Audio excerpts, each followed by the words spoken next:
எப்பயுமே நீங்க வந்து பெத்தவங்க பேச்ச மட்டும் தான் கேட்கணும், மத்த பேச்சு கேட்க கூடாது பொம்பளை பிள்ளைங்க. ஏன்னா இதை நான் கடுமையாவே சொல்லிக்கிறேன். சமீபத்தில் ஒரு திருநெல்வேலியில ஒரு மேட்டர் பார்த்திருப்பீங்க. ஒரு பொண்ணு ஒரு காதல் விஷயத்தினால தம்பி கொலகாரம் ஆயிட்டான், அப்பன் ஜெயிலுக்கு போயிட்டான். இதெல்லாம் வந்து பார்க்கும் பொழுது நமக்கு தேவையில்லை.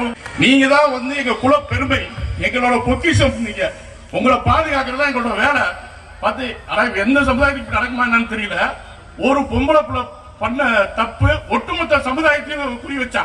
அப்ப பாரு, நீங்க தான் எங்க பொக்கிஷம், ஒட்டுமொத்த சமுதாயத்தை அடையாளம். நீங்க ஒவ்வொரு பொம்பளை பிள்ளையும் எங்க சமுதாயத்தோட அடையாளம்.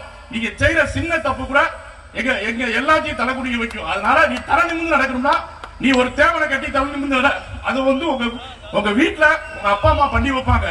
அதுல எந்த மாற்று கருத்தா நாய் பேயெல்லாம் பார்க்கவே கூடாது.